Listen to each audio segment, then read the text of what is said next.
Hello and welcome. In today's video, we're going to be exploring the question that piques most Christians' interest. Is the Daniel fast just another trend, or does it carry a deeper spiritual significance? Christians often turn to the Daniel fast for weight loss, but is that really what Daniel intended? And why did he refuse the king's delicacies? In other words, he rejected what the king had to offer. Stay tuned as we uncover the biblical roots and the true purpose of the Daniel fast. But first, let me share a powerful story with you. Imagine being taken from your home and placed in a foreign land and offered everything you could desire, except all goes against your core beliefs. This was Daniel's reality in Daniel chapter 1. Despite the pressures, he chose to stick to his principles, setting an example that transcends time. Daniel's decision wasn't about mere food. It was a declaration of faith and an act of obedience to God. Let's dive into the scriptures to really understand his choice. In the first chapter of Daniel, we read that he refused to eat the king's food, which really included meats forbidden by Jewish law, in other words, kosher law, and foods that had been offered to idols. For I was just a boy when I came here. When 70 years are completed for Babylon, I will come to you and fulfill my gracious promise and bring you back to this land. Who are you, old man?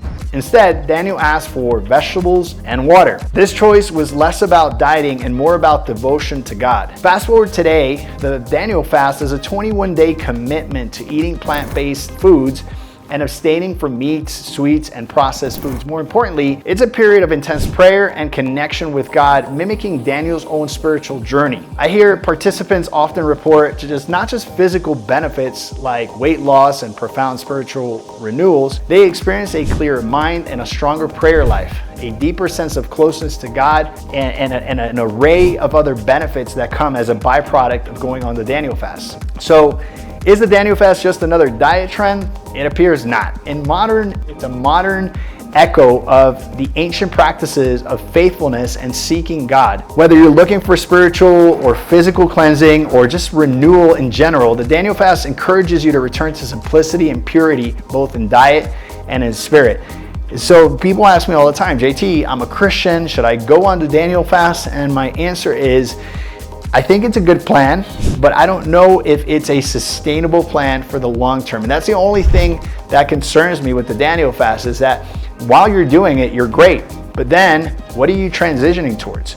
Where's the sustainability aspect of this plan? Now, this is not in any way, shape, or form to throw the Daniel plan under the bus. It's simply to say that once you do that, you need to transition onto something more sustainable. And so I love the fact that we're combining our spiritual convictions with the things that we do tangibly, like eating and taming our hunger and honoring God through all the things that we do, because that's what we're called to do as Christians, not just to be Christians at church, but to carry our spiritual convictions all throughout the week, onto the play, where we work, how we interact, how we speak. All areas of life should be permeated by our convictions. And I truly, truly believe that. And so I love that the Daniel fast has that focus of the tangible with the spiritual. But then the question is, how do we sustain that? Can we eat vegetables and stay away from sweets and do all those things for the rest of our lives? And in my experience, in 23 years of coaching people in the area of fitness and nutrition, I know that those things are very, very hard to sustain. So then the question is, what do I do after the Daniel fast? I think it gives lots of momentum. But after that, you want to consider going on something that's a little bit more realistic. Let me give you an example. Inside of the Empty Your Bucket nutrition plan, we practice an 80-20. We have 3 phases. First phase being very conservative, very similar to what they do in the Daniel fast. It's a sprint strategy. It gets people to lose 15, 20 pounds up front. It neutralizes their palate. In other words, when people are eating everything, they're very addicted to the sweets and the fats and all the rich foods. But when you actually abstain from that, you neutralize your palate.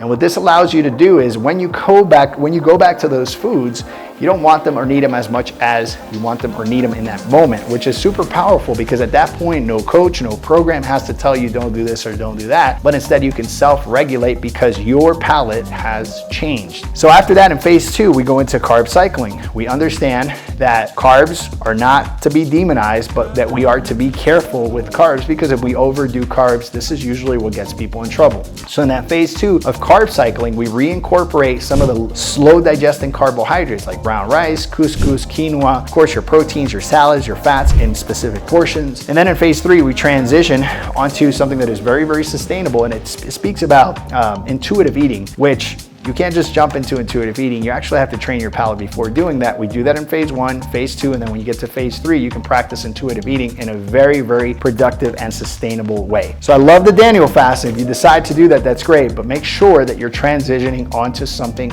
that you can do for a lifetime. If you haven't considered us, check out emptyyourbucketplan.com. You're gonna see an array of options there for our programs. And if you wanna do the Daniel fast, I encourage you to do that as well. I think for a short period of time that will give you momentum. And it's a way not just to embrace the physical, but also the spiritual, which is super, super important.